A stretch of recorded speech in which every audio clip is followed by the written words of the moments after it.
जालन्याच्या गणेशपूर गावच्या या भिंतीच विद्यार्थ्यांसाठी पुस्तकं बनल्या आहेत।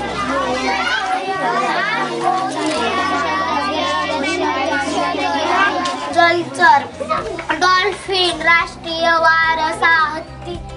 ज्यांना बालपणी शाळेत बसून शिकता आलं नाही त्या वयोवृद्धांना आता पारावर बसूनही अक्षर ओळख होतीये।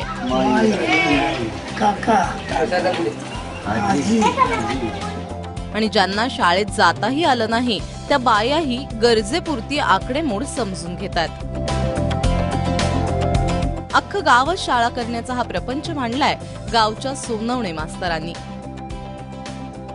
आमच्या गावात एक वयस्कर माणसं सुद्धा सहज बसल्या बसल्या अक्षर आता फोडायला लागले, काही वाचायला लागले। तर ती एक साधारणतः प्रगती दिसायला लागली। तर हळूहळू ही पुढे जाऊन खूप प्रगती होणार आहे। आणि मुलांच्या बाबतीत सांगायचं तर मुलं आता इतकं व्यवस्थित आनंदाने कोणत्याही प्रकारचा दबाव न येता एकदम छान ते आपला अभ्यास करतायत। आणि इंग्रजीच्या बाबतीत आमची मुलं आता पुढे जाण्यासाठी ते तयार झाले। सोनवणे गुरुजींनी गावच्या साऱ्या भिंती गुलाबी रंगाने रंगवल्यात आणि याच भिंतींवर वेगवेगळ्या इयत्तांचा अभ्यासक्रमही रेखाटलाय। चाकोरीबद्ध शिकवली जाणारी अ आ ई वेगळ्या वातावरणात पोरांनी शिकावी हा त्यामागचा हेतू आहे।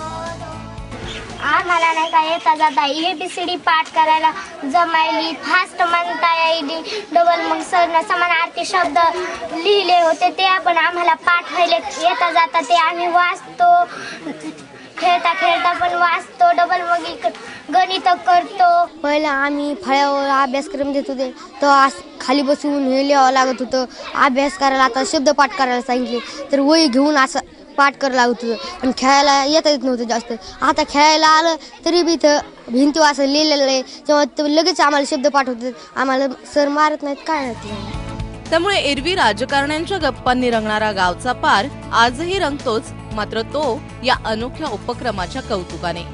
सरमुळे आम्हाला सरनं कार्ड म्हणून आम्हाला येता आलंय, वाचता आलंय।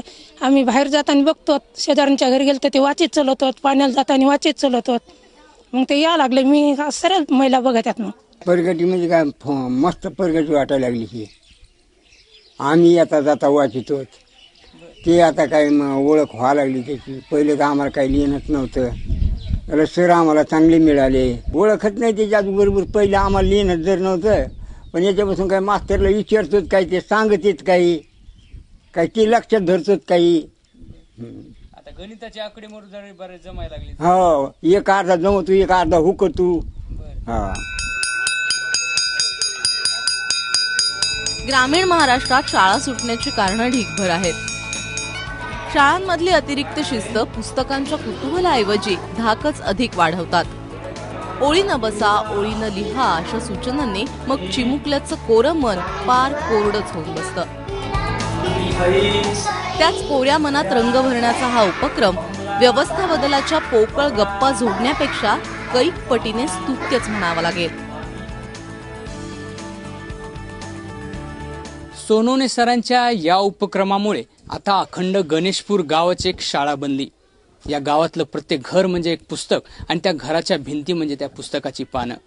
अर्थात याच पानावरच्या ज्ञानानं केवळ इथला विद्यार्थीच घडत नाही तर गावातला प्रत्येक नागरिक या ज्ञानामुळे समृद्ध झालाय। रवी मुंडेसह ब्युरो रिपोर्ट, ABP माझा, जालना।